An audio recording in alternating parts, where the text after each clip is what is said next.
नमस्कार दोस्तों, सुबह सुबह की सबसे पहली बड़ी खबर में आपको बताएंगे कि आज संवैधानिक है अरविंद केजरीवाल की गिरफ्तारी। बोली कांग्रेस नेता प्रियंका गांधी और मोदी सरकार को घेरते हुए साफ साफ कह दिया कि मोदी सरकार ने लोकतंत्र को डाल दिया है खतरे में। इसी प्रकार दूसरी बड़ी खबर में आपको बताएंगे कि अरविंद केजरीवाल की गिरफ्तारी पर सत्यपाल मलिक हो रहे हैं ट्रेंड, भविष्यवाणी की भी है चर्चा। जी हाँ दोस्तों, यहाँ पर सत्यपाल मलिक ने साफ साफ बोल दिया था कि लोकसभा चुनाव से पहले ही अरविंद केजरीवाल को भाजपा सरकार कर लेगी गिरफ्तार। इसी प्रकार तीसरी बड़ी खबर में आपको बताएंगे कि इलेक्टोरल बॉन्ड सरकारी तंत्र का सबसे बड़ा घोटाला और सचिन पायलट ने ईडी और आईटी का डंडा दिखाकर उद्योगपति से भाजपा ने कितने वसूले इसका सबूत दे दिया है। दोस्तों यहाँ पर चौथी बड़ी खबर में आपको बताएंगे कि दिल्ली में कभी भी लग सकता है राष्ट्रपति शासन। अगर केजरीवाल ने नहीं दिया इस्तीफा तो हो सकता है बड़ा खेला। जी हाँ दोस्तों, राष्ट्रपति शासन कभी भी किसी भी वक्त दिल्ली में लगाया जा सकता है। इसी प्रकार पांचवी बड़ी खबर में आपको बताएंगे कि भोजशाला सर्वे को लेकर के दिग्विजय सिंह का भाजपा पर हमला, कहा इनके पास सिर्फ हिंदू मुसलमान का ही मुद्दा है। जी हाँ दोस्तों, दिग्विजय सिंह ने मोदी सरकार को घेरते हुए कह दिया है कि भाजपा के साथ सिर्फ एक ही मुद्दा है भाजपा के पास, वो है हिंदू और मुसलमान। जब जब चुनाव आता है तब तब भाजपा हिंदू मुसलमान करवाने लगती है। दोस्तों अगर आपको भी लगता है कि भाजपा के तरफ सिर्फ एक ही मुद्दा है हिंदू मुसलमान और केजरीवाल को गिरफ्तार करना लोकतंत्र पर हत्या है और इसका जवाब जनता लोकसभा चुनाव में भाजपा को दे सकती है, हाँ या ना, कमेंट जरूर बताएगा। इस वीडियो को लाइक, चैनल को सब्सक्राइब करके रख लीजिए। और दोस्तों आप भी केजरीवाल के साथ खड़े हैं, इंडिया गठबंधन के साथ खड़े हैं तो कमेंट में इंडिया जरूर लिखिएगा। रुक करते हैं पहली खबर की तरफ। असंवैधानिक है अरविंद केजरीवाल की गिरफ्तारी, बोली कांग्रेस नेता प्रियंका गांधी। जी हाँ दोस्तों, हम आपको बता चले कि दिल्ली के मुख्यमंत्री अरविंद केजरीवाल की शराब नीति से जुड़ी मनी लॉन्ड्रिंग मामले में गिरफ्तारी को लेकर के कांग्रेस की महासचिव प्रियंका गांधी ने कहा कि यह असंवैधानिक है। उन्होंने दावा किया कि लोकसभा चुनाव को देखते हुए यह किया गया है। प्रियंका गांधी ने सोशल मीडिया एक्स पर लिखा, चुनाव के चलते दिल्ली के मुख्यमंत्री अरविंद केजरीवाल को इस तरह टारगेट करना एकदम गलत है और असंवैधानिक है। राजनीति का स्तर इस तरह से गिरना और या कहें कि गिराना ना प्रधानमंत्री मोदी को शोभा देता है ना उनकी भाजपा सरकार को शोभा देता है। उन्होंने आगे कहा कि आपके आलोचक से चुनावी रणभूमि में उतर कर लड़िए, उसका डट कर मुकाबला करिए, उनकी नीति और कार्यशैली पर बेशक हमला करिए, यही लोकतंत्र होता है। मगर इस तरह देश की सारी संस्थाओं की ताकत का अपने राजनीतिक मकसद को पूरा करने के लिए इस्तेमाल करना, दबाव डालकर उन्हें कमजोर करना और लोकतंत्र के हर असूलों के खिलाफ काम करना, यह बहुत गलत है और लोकतंत्र को खत्म करने वाला काम है। प्रियंका गांधी ने कहा कि देश के विपक्षी सबसे बड़ी पार्टी कांग्रेस के बैंक खाते फ्रीज कर दिए गए हैं। तमाम राजनीतिक दलों और उनके नेताओं पर ईडी, सीबीआई और आईटी का दिन रात दबाव है। एक मुख्यमंत्री जेल में डलवा दिए गए हैं, अब दूसरे मुख्यमंत्री को भी जेल ले जाने की तैयारी हो रही है।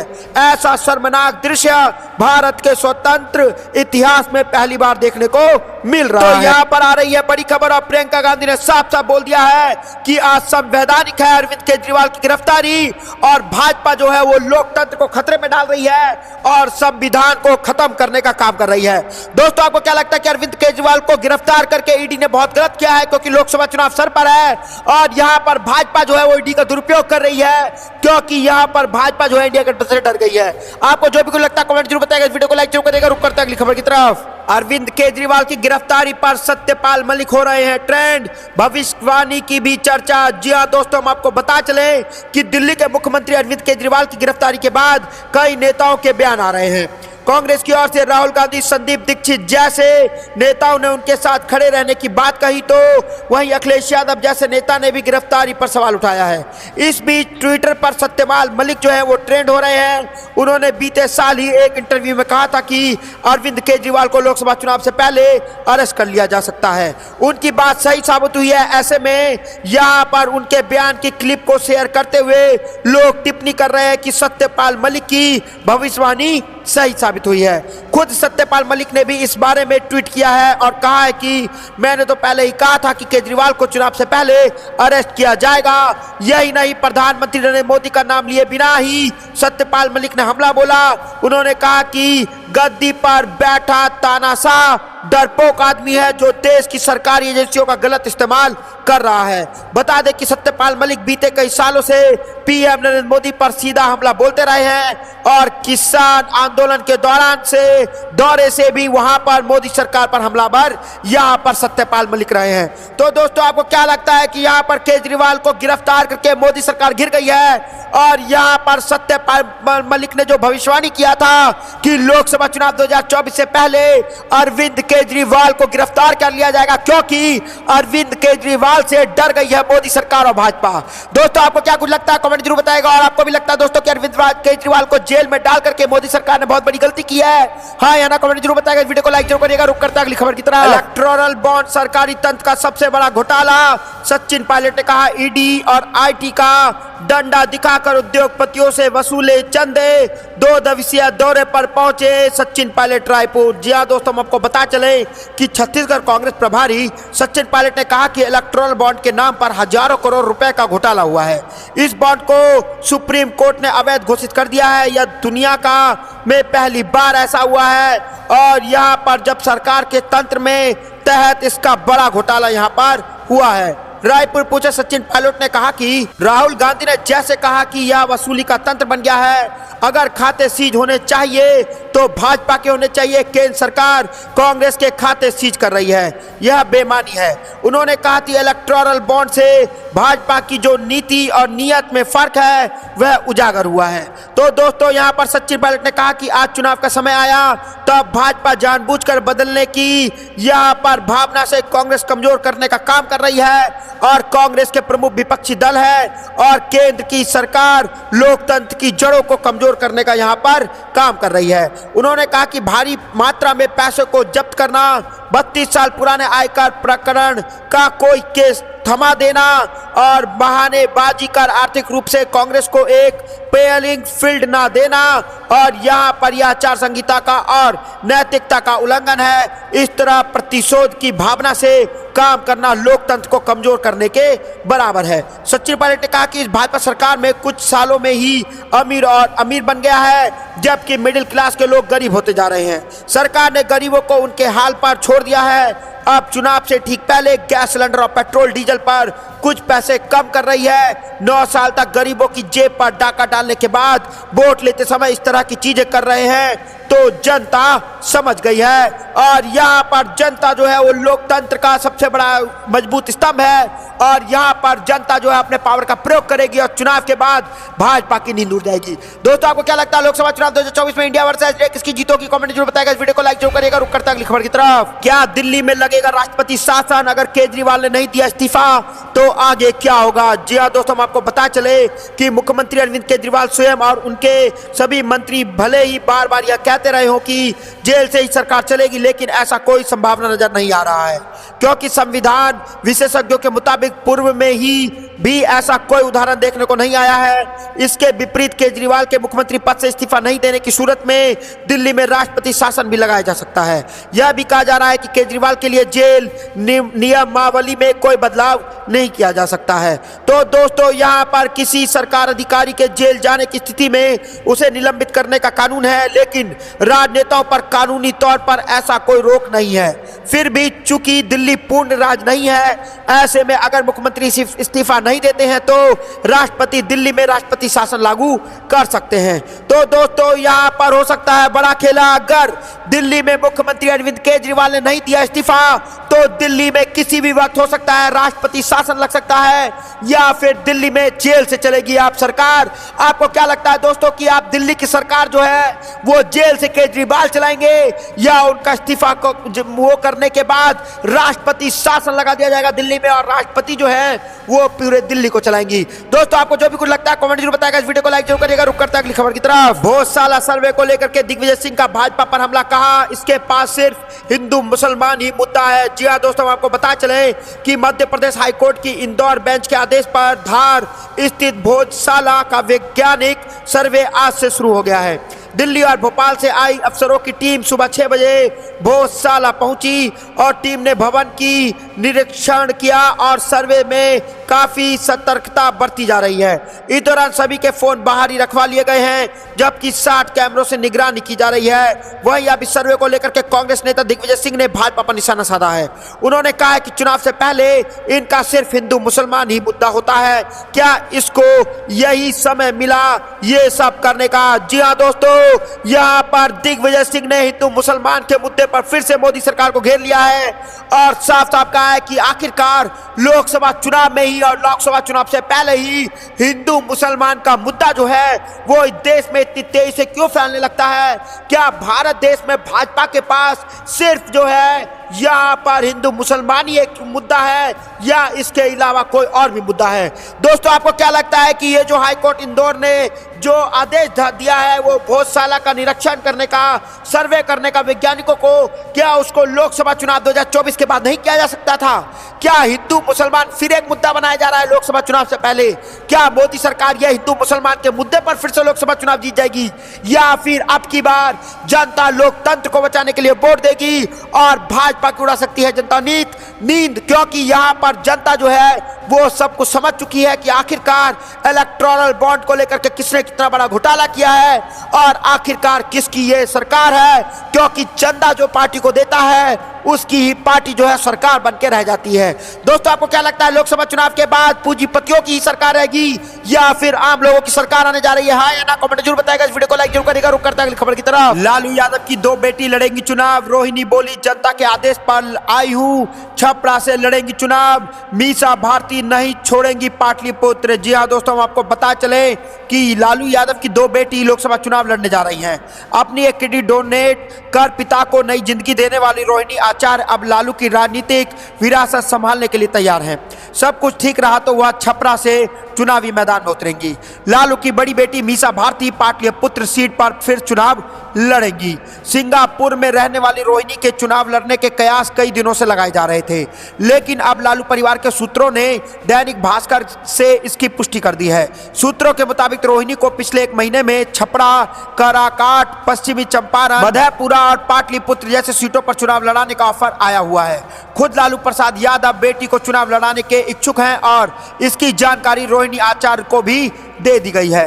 तो दोस्तों, यहाँ पर आ रही है बड़ी खबर और यहाँ पर बड़ा खेला इंडिया गठबंधन में हो सकता है। बिहार से जहां पर 40 लोकसभा सीटें हैं और यहां पर लालू प्रसाद यादव ने भी यहां पर इच्छा जाहिर कर दिया और लालू प्रसाद यादव की 2 बेटी जो हैं वो चुनाव लड़ने की तो हो गई है तैयार और रोहिणी से बोली है साफ साफ कि जनता के आदेश पर आई हूं, छपरा से लड़ेंगी चुनाव। जी हाँ दोस्तों, छपरा जो है वो आरजेडी का गढ़ रहा है और यहाँ पर भाजपा को लग सकता है बड़ा झटका, क्योंकि छपरा से जो है वो लालू प्रसाद यादव की बेटी चुनाव लड़ने जा रही है। वहीं दूसरी तरफ दोस्तों, मीसा भारती नहीं छोड़ेंगी पाटलिपुत्र का सीट और वो पाटलिपुत्र से लड़ने जा रही है चुनाव। दोस्तों, आपको क्या लगता है कि लालू प्रसाद की दोनों बेटियां जो है जो शेरनियां हैं वो इंडिया गठबंधन को बिहार में मजबूती के साथ लोकसभा चुनाव में जीत हासिल कराएंगी और यहाँ पर बिहार में 40 की 40 सीटें इंडिया गठबंधन जीतने जा रही है और यहाँ जो आरजेडी जो है वो भाजपा की नींद उड़ा देगा और लोकसभा चुनाव में बड़ी जीत हासिल करेगा।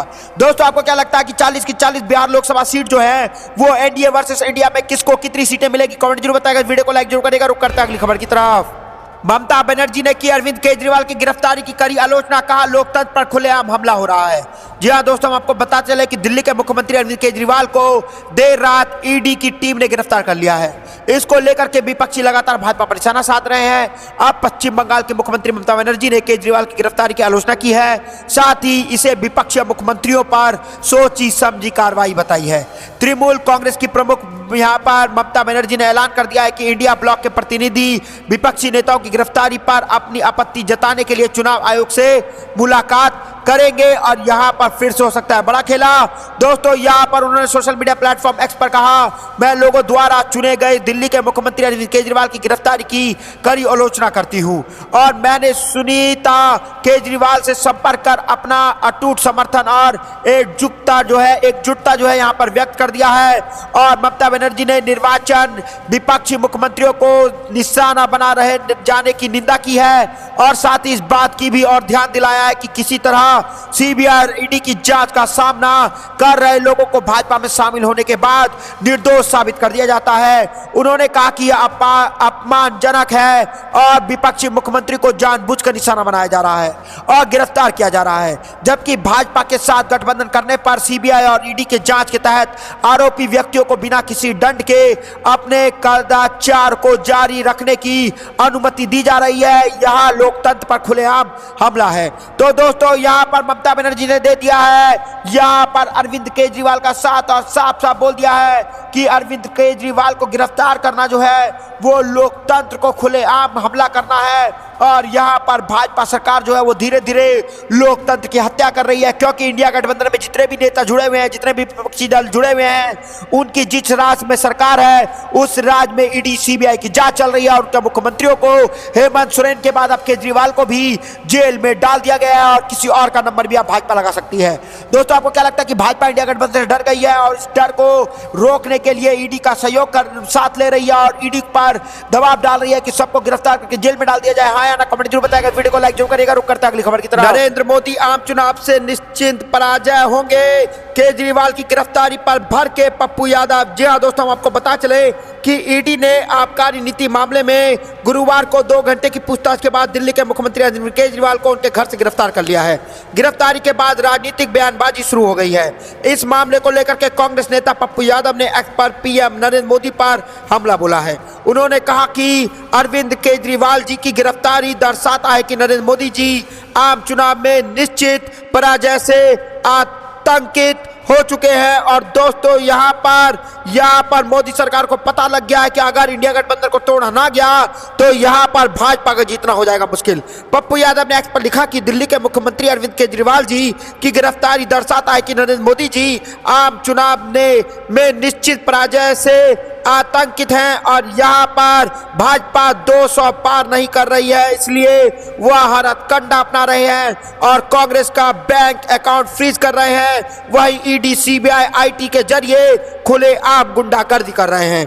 तो दोस्तों, यहाँ पर केजरीवाल को गिरफ्तार कर लिया है ईडी ने और यहाँ पर जो है सारे विपक्ष के नेता जो है, चाहे वो ममता बनर्जी हो, चाहे वो पप्पू यादव हो, चाहे वो लालू यादव हो, चाहे वो अखिलेश यादव हो, इंडिया गठबंधन को मजबूती के साथ खड़ा कर रहे हैं, क्योंकि यहाँ पर इंडिया गठबंधन से जो है वो मोदी सरकार डर गई है, ऐसा कहना है पप्पू यादव का। इसलिए जो इंडिया गठबंधन पे ईडी जो है, ईडी सीबीआई आईटी का छापा मरवा रही है मोदी सरकार, जिससे यहाँ पर इंडिया गठबंधन को रोका जा सके। लेकिन लोकसभा चुनाव 2024 में अगर जीत होगी तो इंडिया गठबंधन को होगी, क्योंकि यहाँ पे संविधान बचाने का चुनाव है, लोकतंत्र को बचाने का चुनाव है। दोस्तों, आपको क्या लगता है लोकसभा चुनाव 2024 में किसकी जीत होगी?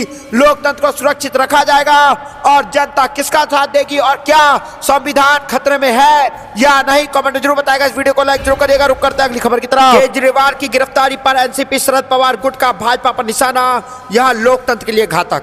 जी हां दोस्तों, हम आपको बता चले कि महाराष्ट्र में एनसीपी शरद पवार गुट ने दिल्ली के मुख्यमंत्री अरविंद केजरीवाल की गिरफ्तारी की कड़ी निंदा की है।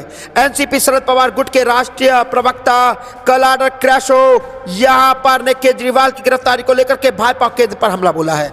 यहां पर कहा है कि यह सब पूरी तरह से व्यवस्थित योजना के मुताबिक किया जा रहा है। एनसीपी शरद पवार गुट के राष्ट्रीय प्रवक्ता यहां पर कहा है कि उन्होंने कि भाजपा के खिलाफ बोलने वाले नेताओं की आवाज दबाने की पूरी कोशिश की जा रही है। उन्होंने कहा कि केजरीवाल को उनके ही घर में नजरबंद बनाकर रखा और फिर गिरफ्तार कर लिया गया। एनसीपी यहां पर शरद पवार गुट के राष्ट्रीय प्रवक्ता क्लाइड कैस्ट्रो ने केजरीवाल की गिरफ्तारी की कड़ी आलोचना करते हुए कहा, यह शर्मनाक और लोकतंत्र के लिए घातक है, क्योंकि भाजपा के खिलाफ बोलने वाले नेताओं की आवाज को दबाने की कोशिश की जा रही है।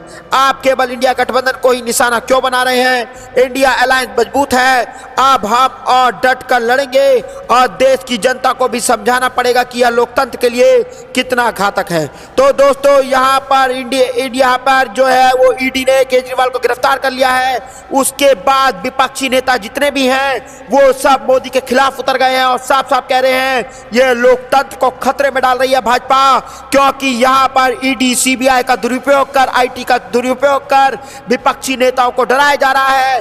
कई यहाँ पर भाजपा को जो कर रही है खेला, यहाँ पर जो है कांग्रेस पार्टी का अकाउंट सीज करा दे रही है और यहाँ पर दूसरी तरफ कई बड़े सीएम को जैसे हेमंत सोरेन हो गए, अरविंद केजरीवाल जी हो गए, इनको जेल में डाल दे रही है। ये सब जो है लोकतंत्र का खतरा है, क्योंकि लोकसभा चुनाव सर पर है और इन सब नेताओं से जो है वो मोदी सरकार को डर है। कहीं सारे एकजुट हो गए तो इंडिया गठबंधन मजबूती के साथ चुनाव लड़ेगा और लोकसभा चुनाव में भाजपा को लग सकता है बड़ा झटका। दोस्तों आपको जो भी कुछ लगता है कमेंट जरूर बताएगा, वीडियो को लाइक जरूर करेगा। रुक करता अगली खबर की तरफ। कांग्रेस ने 56 उम्मीदवारों की सूची कर दी है जारी। अधीर रंजन को बंगाल के बहरामपुर से मिला टिकट, जिसको सुन करके लिस्ट को देख करके भाजपाइयों की उड़ चुकी है नींद।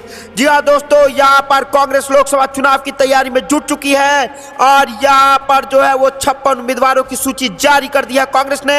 और कांग्रेस आगामी लोकसभा चुनाव के लिए गुरुवार को 56 उम्मीदवारों की तीसरी सूची जारी कर दी, जिसमें अधीर रंजन चौधरी समेत कई प्रमुख नेताओं के नाम शामिल हैं। चौधरी को उनके वर्तमान संसदीय क्षेत्र बहरामपुर से एक बार फिर उम्मीदवार बनाया गया है। इस लिस्ट में कर्नाटका, गुजरात, पश्चिम बंगाल, महाराष्ट्र, राजस्थान, तेलंगाना, पुडुचेरी और अरुणाचल प्रदेश की कई सीटों के उम्मीदवारों के नाम का ऐलान कर दिया गया है। तो दोस्तों यहाँ पर कांग्रेस ने कर दिया बड़ा खेला और यहाँ पर तीसरी सूची भी कर दी है जारी और यहाँ पर 56 उम्मीदवार की नाम सामने आ चुका है, जिसको देख करके भाजपा उड़ गई है नींद। दोस्तों आपको क्या लगता है लोकसभा चुनाव 2024 में इंडिया वर्सेस एनडीए किसकी जीत होगी, कमेंट जरूर बताइएगा।